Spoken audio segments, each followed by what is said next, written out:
Good afternoon, ladies and gentlemen. Good afternoon. If you can please take your seats, we are about to get started. If you can please take your seats, we are about to get started. Thank you.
Good afternoon. Good afternoon, everyone. Thank you for coming. I'm Kyle Diamanis, Deputy Commissioner for Human Foods at FDA.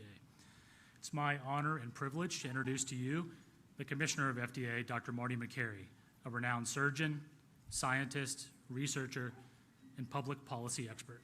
Dr. Makary was confirmed as the 27th Commissioner of the FDA by a bipartisan vote of the Senate. Dr. Makary joined FDA from the Johns Hopkins University and Hospital, where he founded the Johns Hopkins Center for Surgical Trials and Outcomes Research, was named an endowed chair in the gastrointestinal surgery, and for the past 22 years has held an active clinical practice. He has authored over 300 peer-reviewed articles in medical literature, has conducted and led landmark cross-disciplinary research on a range of subjects, including obesity, cancer care, and adverse event monitoring. He is the author of a leading book on the microbiome, food policy, and other important health topics. A member of the prestigious National Academy of Medicine and the recipient of numerous honors and awards, his work has had a major and lasting impact on health policy in the field of medicine. One of the things I appreciate about Dr. Makary is that he cares deeply about people and has devoted his life to service. He was in the operating room caring for a patient the day before a Senate confirmation hearing last month. We're lucky to have him as our commissioner. He's all about helping people and driving outcomes, and today is another example of that. Please join me in welcoming FDA Commissioner Dr. Marty Makary.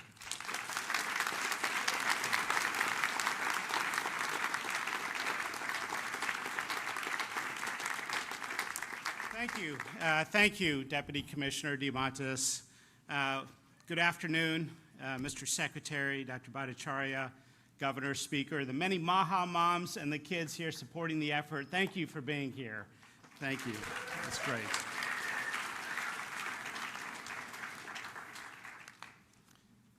Today, the FDA is taking action to remove petroleum-based food dyes from the U.S. food supply and from medications. For the last 50 years, American children have increasingly been living in a toxic soup of synthetic chemicals. The scientific community has conducted a number of studies raising concerns about the correlation between petroleum-based synthetic dyes and several health conditions, such as attention deficit hyperactivity disorder, obesity, diabetes, insulin resistance, cancer, genomic disruption, GI issues, as I've seen in the hospital, and allergic reactions. For example, this Lancet study conducted a randomized, double-blinded, placebo-controlled study on food dyes and concluded that artificial colors in the diet, quote, result in increased hyperactivity. So why are we taking a gamble? Parents, moms and dads, have also tried to raise attention to the issue. Some parents have observed that these chemicals cause hyperactivity and even aggressive behavior, and that it subsides when the chemicals are removed from the diet of the child, and sometimes even reoccurs when those petroleum-based chemical dyes are reintroduced. As I know from my experience taking care of children as a doctor, you have to always listen to the mom. Other studies have found that artificial colors that create vibrant colors mess with the child's developing brain to make ultra-processed foods more attractive, even when the child already feels full. These studies have associated food colors directly with obesity and diabetes. Well, America's children are sick and suffering.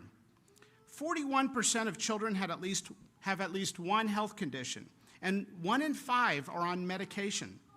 The answer is not more Ozempic, more ADHD medication, and more antidepressants. There's a role for those medications, but we have to look at underlying root causes. The F in FDA stands for food. Now, there's no one ingredient that accounts for the child chronic disease epidemic. And let's be honest, taking petroleum-based food dyes out of the food supply is not a silver bullet that will instantly make America's children healthy. But it is one important step. This administration is not interested in continuing down the path of doing the same old things as we watch our nation's children get sicker. We need fresh, new approaches. Cancer and diabetes in young people is going up at an alarming rate, and nobody seems to know why. We have to turn our attention to underlying causes, such as chemicals and toxins that children are exposed to, not just more insulin and chemotherapy. And let's not forget that the best way to lower drug prices is to stop taking drugs we don't need. 30 states concerned about this very issue have introduced bills or laws with a patchwork of standards for food companies. So the food industry, which has many good people, has asked for clarity. So today the FDA is taking the following steps. Number one, establishing a national standard and timeline for the food industry to transition from petroleum-based food dyes to natural alternatives. Number two, initiating a process to revoke authorization of synthetic food colorings, including those not in production, namely citrus red number 2 and orange B, within the coming weeks. Number three, taking steps to eliminate the remaining 6 synthetic dyes on the market from the U.S. food supply, specifically red dye number 40, yellow dye number 5, yellow dye number 6, blue dye number 1, blue dye number 2, and green dye number 3 by the end of next year.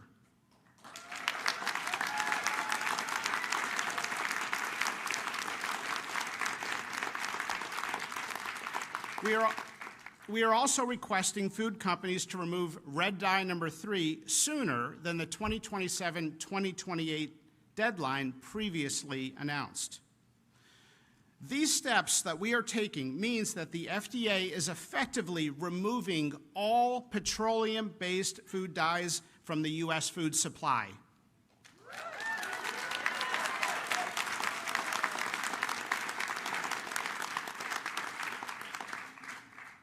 For companies that are currently using petroleum-based red dye, try watermelon juice. Or beet juice. Yes. for companies currently combining petroleum-based yellow chemical and red dyes together? Try carrot juice.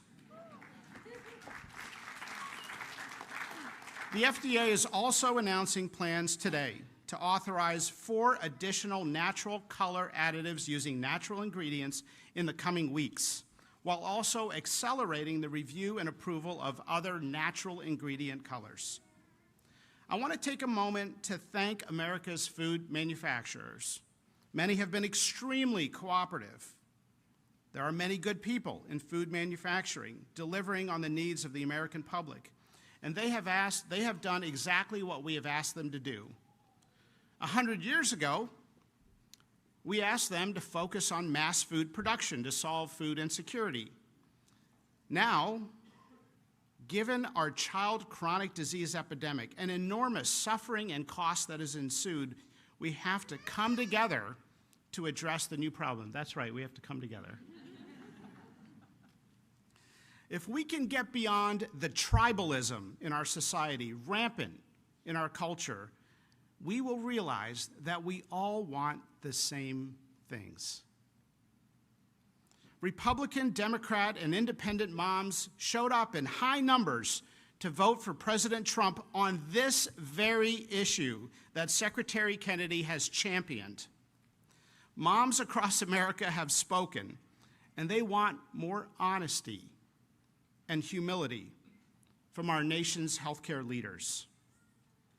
And if we're being honest, ADHD is not a genetic problem, and our obesity epidemic is not a willpower problem. It's something that adults have done to children. I was reading a New England Journal of Medicine article recently, came out in January, referring to the chronic disease epidemic in children, specifically infertility, diabetes, obesity, attention deficit disorder, and many other health problems. And it referred to that group of problems with an interesting term.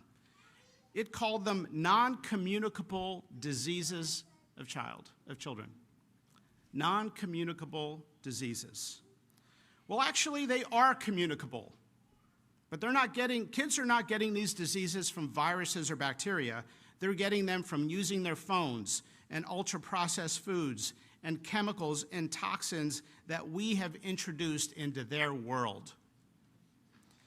Gandhi once said, the true mark of a society can be found in how it treats its most vulnerable members, including children.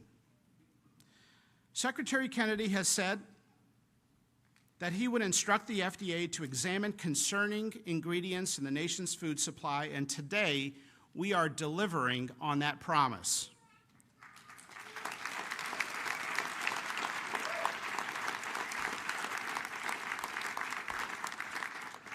To be clear, the transition from petroleum-based food dyes to natural ingredient food dyes will not increase food prices. We know that from other countries that have already made the transition. It's not an opinion. Today's announcement fulfills the administration's promise to use both gold standard science and common sense.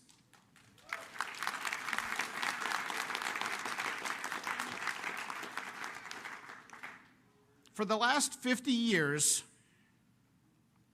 we have been running one of the largest uncontrolled scientific experiments in the world on our nation's children without their consent. And today, we are removing these petroleum-based chemicals from their food supply.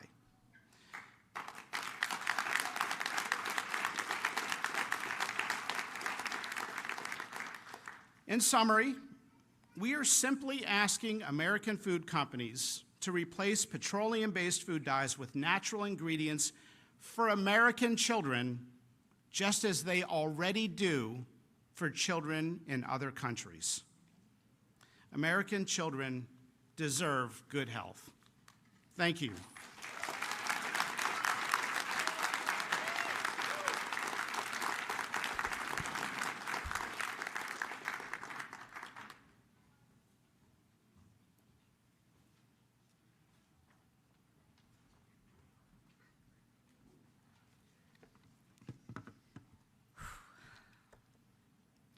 For over a decade, I have said the FDA is asleep at the wheel, and now I can stop saying that.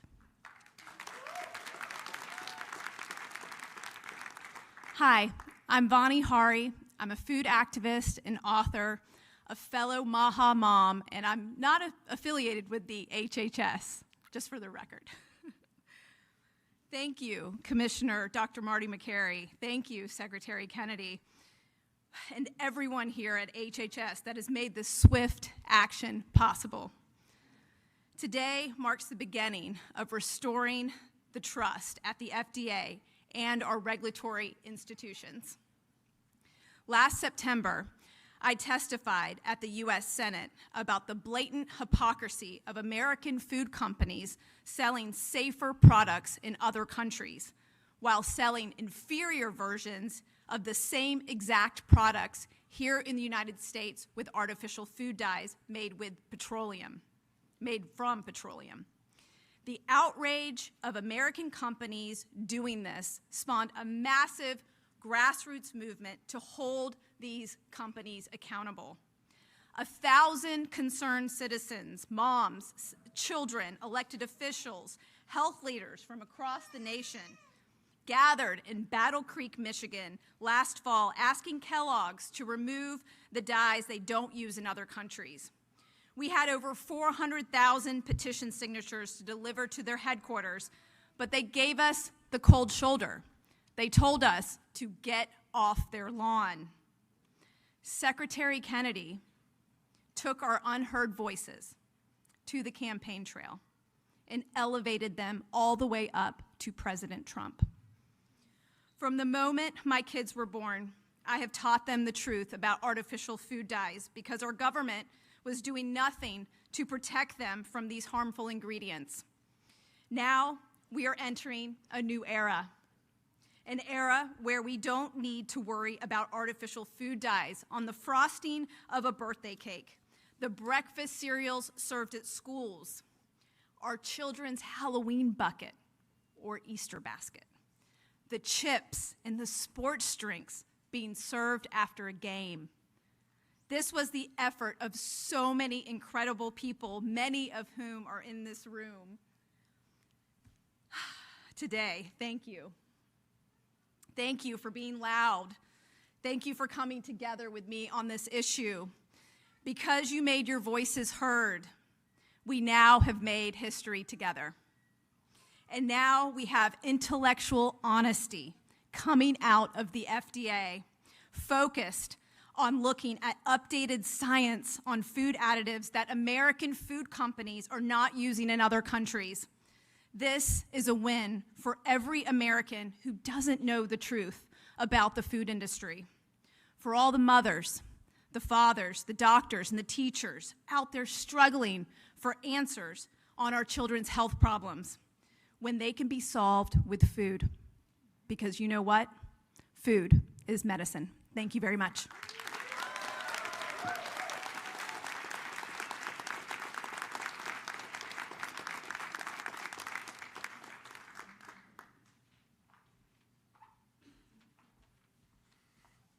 Hello, everyone. Thank you, Mr. Secretary, Commissioner Makary, Governor Morrissey, and the rest of the crew here to fight the good fight. And I was reflecting on a friend of mine who was a pediatrician who once said that if a foreign nation was doing to our children what we are doing in America, we'd go to war to protect them. And I think we don't need to do that anymore because we have a champion in Secretary Kennedy and Commissioner Makary to really make a change that we need in America. I'm Dr. Mark Hyman. I'm a practicing physician. I'm speaking on behalf of myself and not HHS. I'm a lifelong advocate for addressing chronic disease through food. And I'm here today because our food system, specifically our regulatory system for food additives and dyes, is failing to protect the health of the American people, especially our children. Every day, Americans consume thousands of chemicals in our food, many of which have never been independently tested for long-term safety. Artificial dyes like Red 40 and Yellow 5, emulsifiers, preservatives, and so-called natural flavors have been linked in studies, many studies, to behavioral issues, to metabolic dysfunction, to inflammation in the body. And these aren't just theoretical risks. We're seeing rising rates of chronic diseases linked to food dyes and other additives like ADHD, obesity, autoimmune diseases, allergies, endocrine disruption, and even cancer. The highest levels of scientific evidence shows that these food dyes cause increased hyperactivity, reduced attention span, irritability, sleep disturbances in both children with and without pre-existing behavioral disorders. Now, these effects can occur at doses within the range of typical consumption for many kids, which is often in the many milligram doses. Is it any wonder that there's been a 1,000% increase in ADHD since 1970? 1,000%. No parent should have to guess whether the food they're giving their child contains substances banned in Europe but allowed here. No doctor should watch their patients struggle with chronic illness tied to ultra-processed food and be powerless to change it because our food policies lag decades behind the science. It's time, and it is time, it's happening, that the FDA and HHS is demanding full transparency, independent review, and science-based safety standards for every substance added to our food. Americans deserve a food system that protects their health and not corporate interests. Thank you.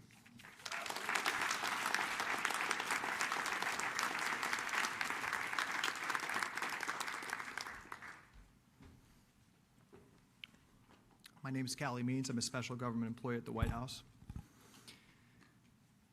And if you look around the building here, this building is the home to the largest department in the U.S. government, the largest budget for any department of any government in the history of human civilization is this building. And 90% of that spending is because we are poisoning our population with chronic disease. 90% of the spending from this building, and the spending from this building is 5 times what it is in Spain per capita, 4 times what it is in Italy. It is because we are poisoning our children. And 2 words are ringing out around the world from this building today, and those 2 words are common sense. I have had countless meetings with the food industry.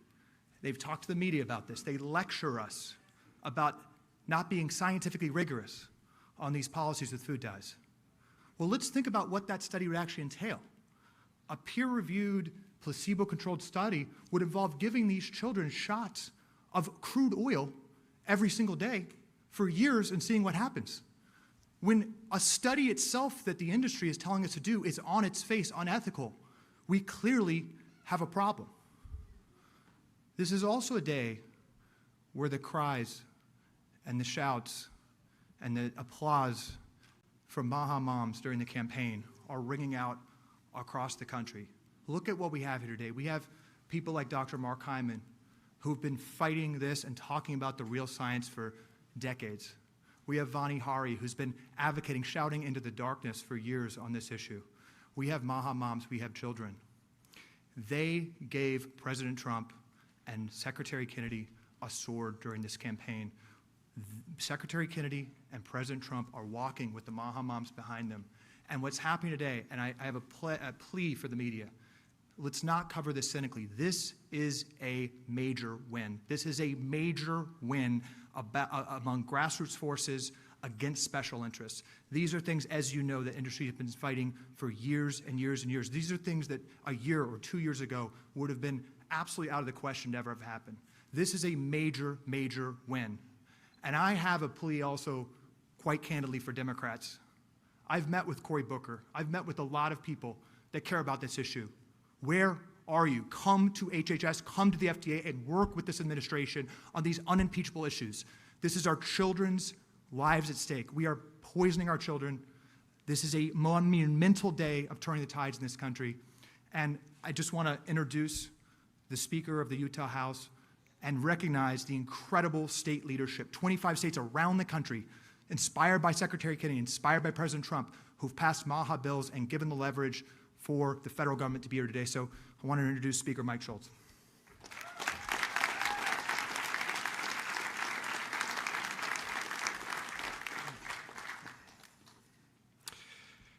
Good afternoon. I'd like to start by giving a shout out to my colleagues in the Utah House of Representatives and the Utah Senate, 10 of which came to be here with us today. Thank you. Because you see, real change doesn't happen easy. It happens because people are willing to do the hard things, to make the tough calls, and to put our kids first and Americans first. Whether it's banning soda from SNAP purchases or getting ultra-processed foods out of our school lunches, or removing fluoride from our drinking water, Utah leads and Utah has taken action.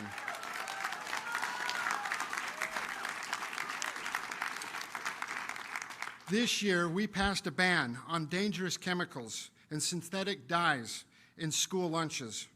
In fact, one of our largest school districts has been doing this for 3 years already, showing that we can provide a healthy environment for our kids without overburdening our schools and our school systems.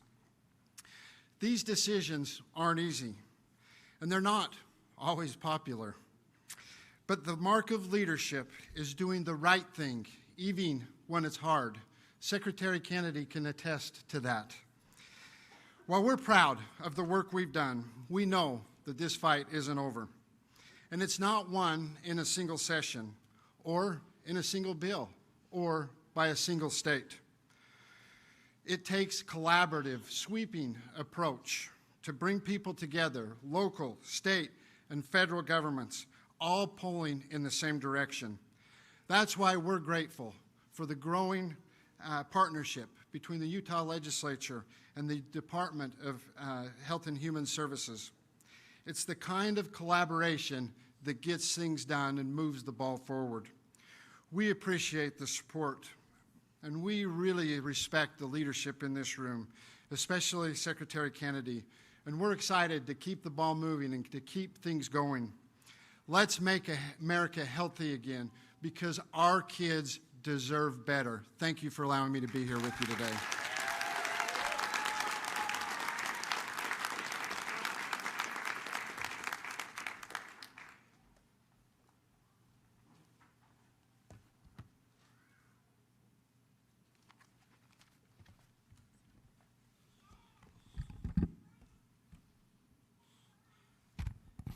Well, good afternoon. What a wonderful time to be here at HHS today. I just want to start out and thank the Health and Human Services Secretary, Robert F. Kennedy, for his vision and for all the amazing work that he and his team have done in just a very short period of time.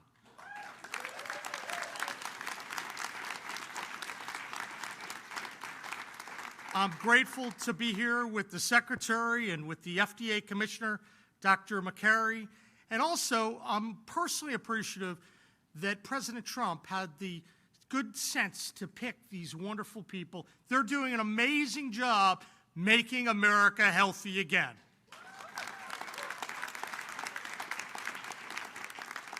I also look around this room and I see a lot of leaders of the MAHA movement and their mission of making their states and their country healthy again. And I know there's some people here from West Virginia, some of our leaders who really led the way for the recent legislation, which maybe had something small to do with why we're here today. So Senator Barrett and Senator Chapman, and there are a couple other folks here.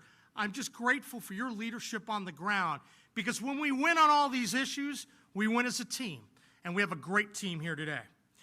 Now, when we think about the MAHA movement, we think about how we can make Americans happier, healthier, and living more purposeful lives. At the end of the day, this is an opportunity for everyone to live a little bit longer, spend more time with purpose and with friends and loved ones. In West Virginia, just last month, we launched what I called the 4 pillars of a healthy West Virginia. That's to reverse some of the negative healthcare outcomes that have plagued our state for far too long. Pillar 1, big part of why we're here today, it's cleaning up our food. I want to get the crap out of our food and improve the quality of school meals. We passed the law in West Virginia because we thought our kids and our citizens deserve better.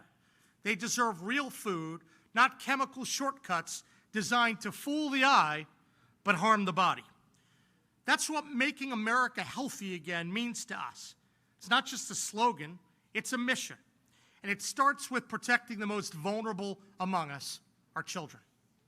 Now in West Virginia, we've launched a statewide walking challenge. We've called it the Mountaineer Mile.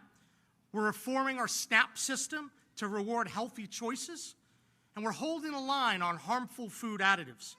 Because when taxpayer dollars are involved, they should fuel health, not disease. And as part of this process, thank you. That's a pretty basic concept, I think.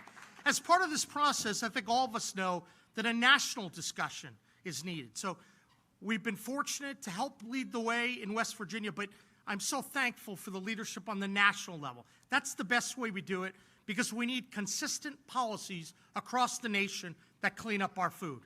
So we're appreciative to Secretary Kennedy and the Trump administration for the bold steps to begin removing harmful dyes in food products across the country. I think it's going to protect kids who often fall victim to these processed foods. West Virginia, we're committed to helping lead the nation toward a healthier future. Let's go clean up our food, let's lift up our families, and let's move our country forward. Thank you, and let's get to work.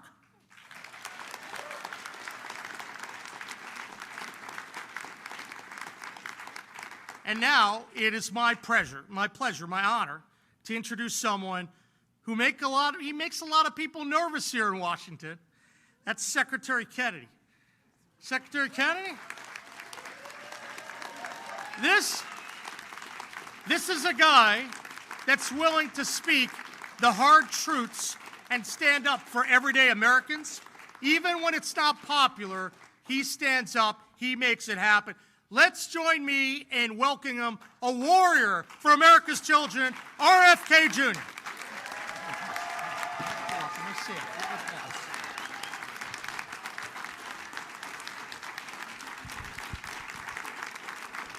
Thank you, Governor Morrissey. Thank you, Speaker Schultz.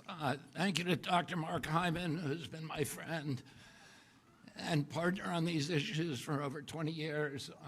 Thanks, Vonnie Harry, who's been an extraordinary leader.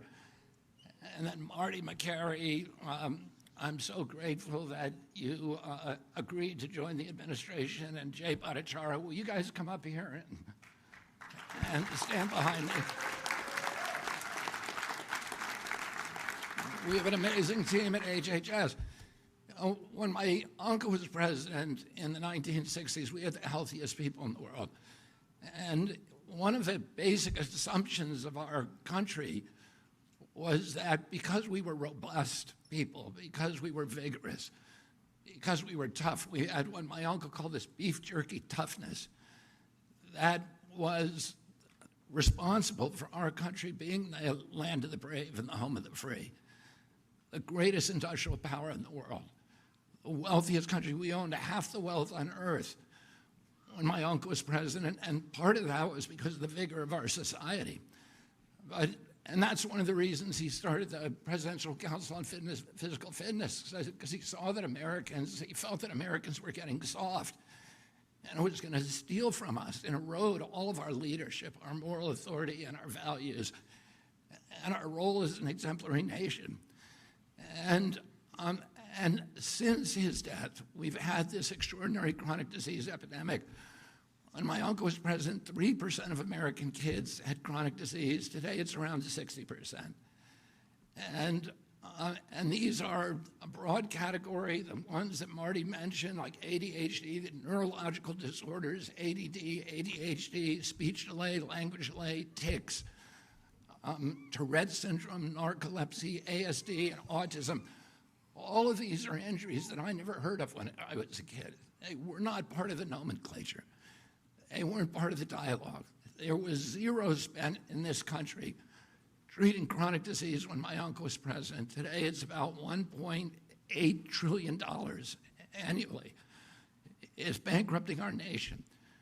74% of American kids cannot qualify for military service. Well, how are we going to maintain our global leadership with such a sick population. We have all these autoimmune diseases, these exotic diseases. And again, I never heard of juvenile diabetes, rheumatoid arthritis, lupus, Crohn's disease, and 100 others that were just unknown when I was a kid. I never knew anybody with a peanut allergy. I never knew anybody with a food allergy. Why do 5 of my 7 kids have allergies? I never knew of anybody who had eczema. I knew of a very small number of children who had asthma, but that has exploded as well today. And our fertility is dropping dramatically. Teenagers in this country today have the same testosterone levels as 68-year-old men. Our girls are reaching puberty 6 years early, from 10 to 14 years old. And this is existential for our country. And we have to address it. And one of the problems, when I met with, and I want to commend the food companies for working with us to achieve this agreement or this settlement. And when I went in a few months or about a month ago to meet with a few food companies, I was talking with my staff about these petroleum-based dyes, and I said if they want to add petroleum, if they want to eat petroleum, they ought to add it themselves at home. But they shouldn't be feeding it to the rest of us. And without our knowledge or consent.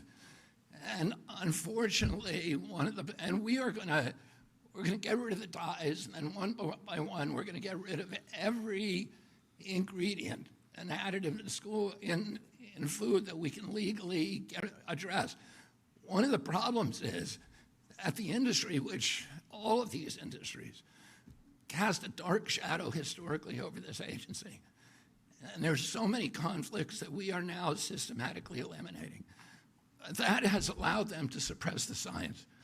There's shockingly few studies, even on food dyes, and on all these other ingredients as well. And Jay Bhattacharya, who is here and who's running the director of NIH, is now narrowly targeting these kind of food additives for scientific study, so that one by one we can start eliminating them where they can. Where we can't, there's things that we'll never be able to eliminate, like sugar. And sugar is poison, and Americans need to know that. It is poisoning us. It's giving us a diabetes crisis. When I was a kid, I always say this, a typical pediatrician would see 1 case of diabetes in his lifetime. Today, it's 1 out of every 3 kids who walks through his office door. In our most recent study from NIH, 38% of American teens, it's half our adult population. This is existential. We are spending as much on mitochondrial disorders like diabetes as we spend on our military budget. We can't continue to exist like this. And the problem is industry is making money on keeping us sick. As Jay pointed out, ADHD is associated with all these behavioral disorders. But those disorders are treated not by changing our diet, but providing medications to treat our kids. And they get medicated, and that's the only solution. And, I would point out that there is part of the etiology of these diseases is a kind of media malpractice, a mass psychosis that has our media not talking about this. And one of the possible reasons for that is the amount of money that's coming from the pharmaceutical companies into our media and from these food companies, or the advertising.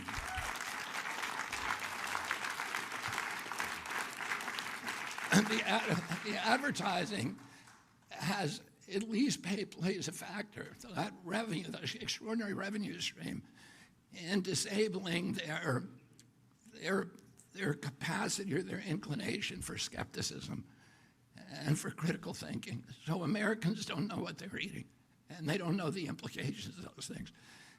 And for those products, Mark Hyman says in his book, the 10-day sugar detox diet, which I'll give a plug to, is a very good book. He talks about how dangerous sugar is and how it's as addictive as crack.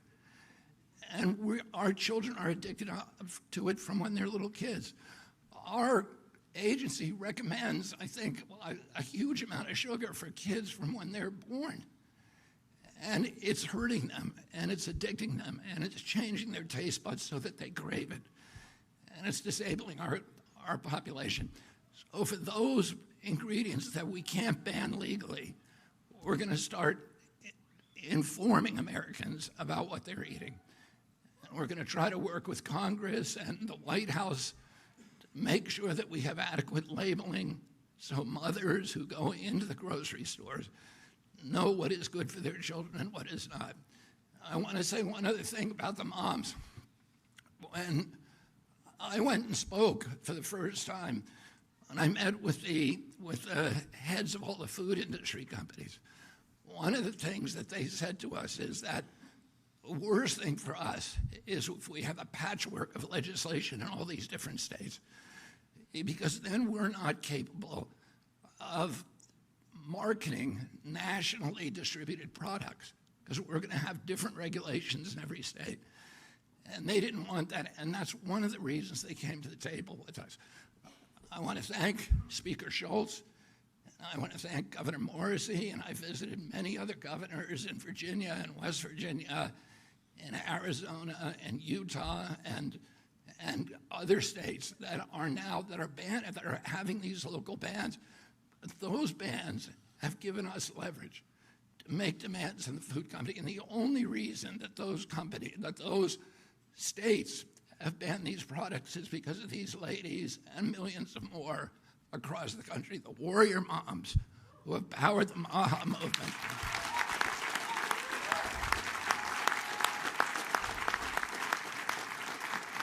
And I just want to urge all of you, it's not the time to stop. It's the time to redouble your efforts, because we have them on the run now, and we are going to win this battle. And 4 years from now, we're going to have most of these products off the market, or you will know about them when you go in the grocery store. So I want to thank you.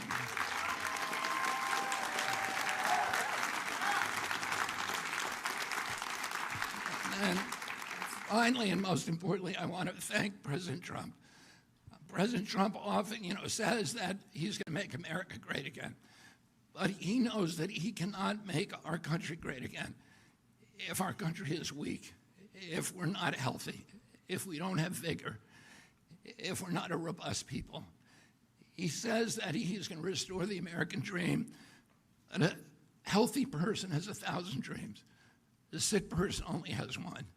And right now, there's 60% of the people in this country who have only one dream, that they can make it through a day without pain, with energy, without having to take medications. And we are going to change that for our country. And I want to thank the moms and thank President Trump for his confidence in my leadership and for allowing me to surround myself with such an extraordinary team of scientists who are going to restore transparency to this agency. We're going to do replicated science. We're going to restore gold standard science so we know what's in our food and we can eliminate it. Thank you all very much.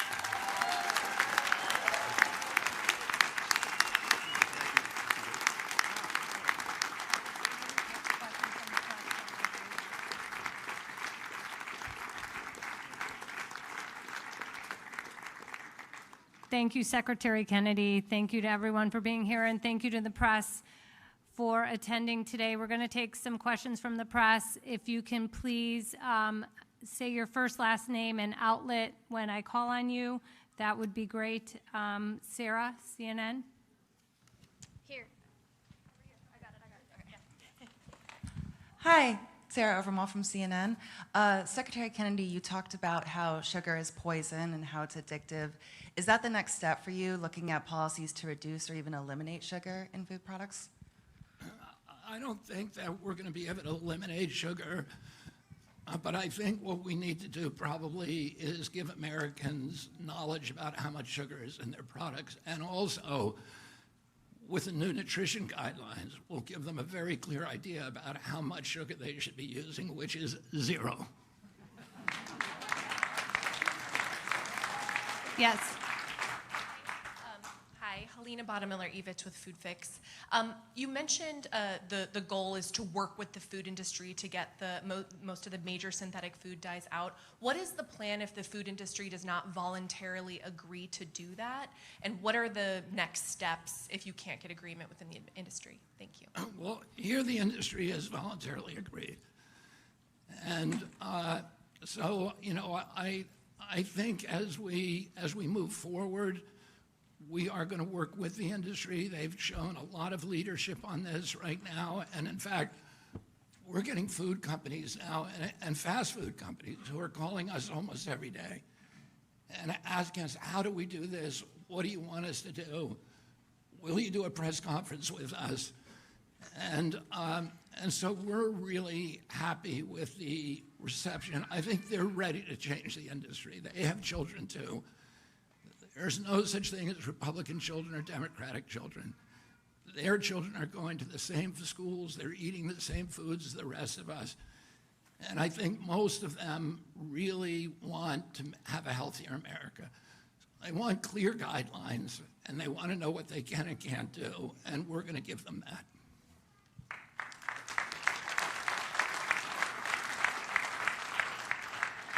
Yes. Hi, Margaret Manto with Notice. I'm wondering if there's any pharmaceutical additives that you'd like to eliminate?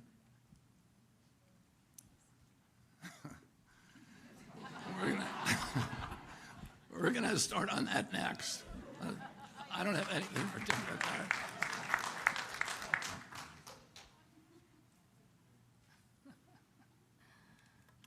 Yes, in the white. Hi, Emily Kopp, Daily Caller. When will HHS FOIA offices be restored? This is important for many of your stated priorities, adverse events, food. We're working to restore all of them. When is our FOIA?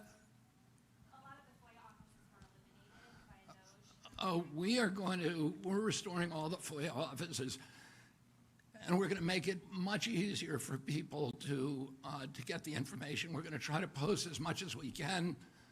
We're going to start a website with all former FOIA requests and the documents that were produced so people don't have to do it again and again.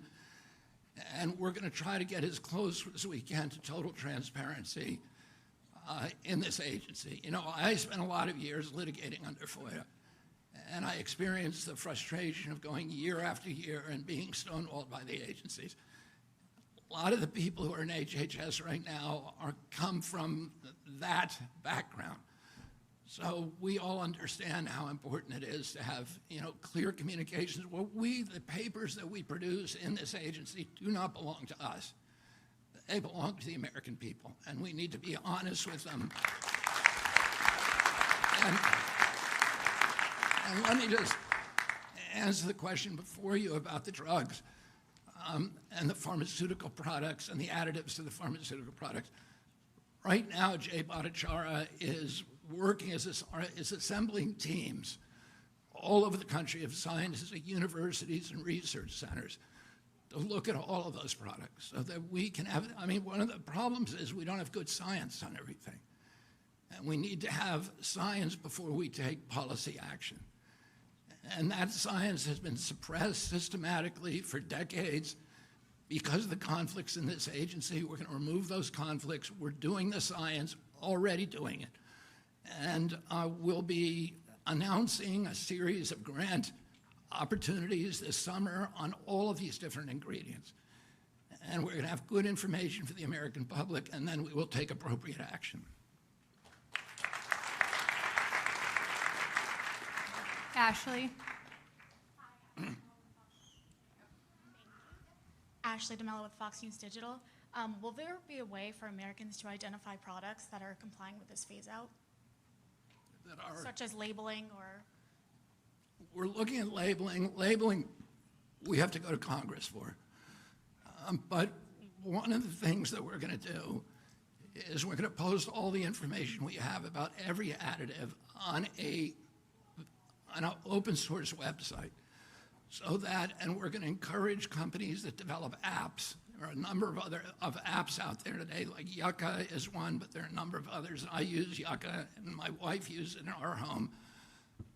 Those apps, then you can use, those companies will develop apps in the private marketplace so that mothers can go in, they can scan a barcode of every product in their grocery store, and they can know what's in it and what's not.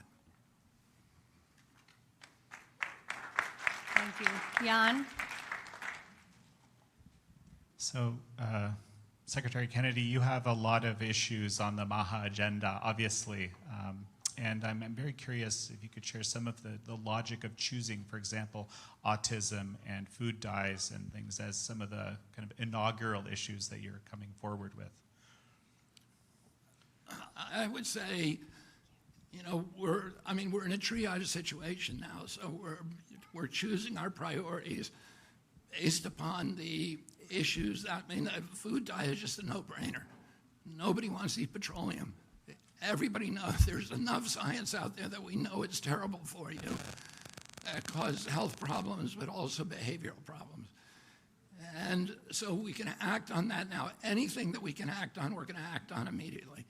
Some stuff we need science for. We just need to do more science. But a lot of times you hear people say, oh, we're going to do more science on that, and then 10 years go by. That's not going to happen. President Trump wants dramatic change. President Trump wants dramatic change in the next 2 years, and we're going to deliver that for him. In terms of autism is a priority.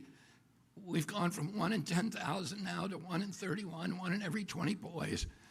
This is 1,000 times more impactful to our country from an economic point of view, from a moral point of view, from just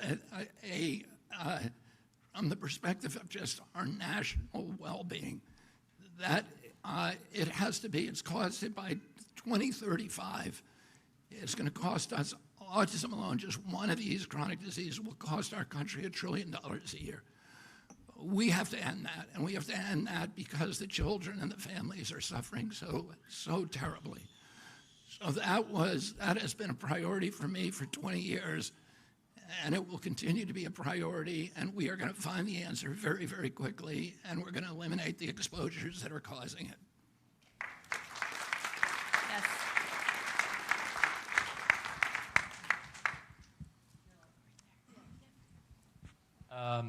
Secretary Kennedy, Issam Ahmed here from Agence France Presse. Just on the political dimensions, do you sort of give credit to the former President Joe Biden for getting the ball rolling with Red Dye 3? And as far as the labeling goes, you mentioned you have to go to Congress. Are you in discussions with lawmakers on both sides of the aisle regarding improved labeling around food? Thank you. We have not yet. The time has not yet come for us to put our legislative proposals before Congress. Labeling will be a top priority proposal for us. In terms of the credit, I credit President Biden for getting it done. I wish it hadn't taken him to 1 week before I came into office before he did it. Let's give credit where credit's due. Okay, one more question right there in the pink. Thank you, Secretary Kennedy. Cheryl Gay Stolberg from the New York Times. I just want to make sure we understand the parameters of this agreement with the food companies. Do you actually have a settlement with the food companies and a formal agreement for them to adhere to these guidelines? And if so, why don't we have anyone from the food industry here? I would say we don't have an agreement, we have an understanding, but I'm going to let Marty take this question. Thank you. Thank you, Mr. Secretary. You win more bees with honey than fire. Good to see you, Cheryl. And so there are a number of tools at our disposal. And so I believe in love, and let's start in a friendly way and see if we can do this without any statutory or regulatory changes, but we are exploring every tool in the toolbox to make sure this gets done very quickly. And they want to do it. They want to do it. So why go down a complicated road with Congress when they want to do this? They don't want to deal with a patchwork of 30 different state plans. We've had wonderful meetings with the food industry. I've been amazed, and they are eager to do this. They are good people. As Secretary Kennedy has said, they have kids too, and I think we all want the same thing. Thank you.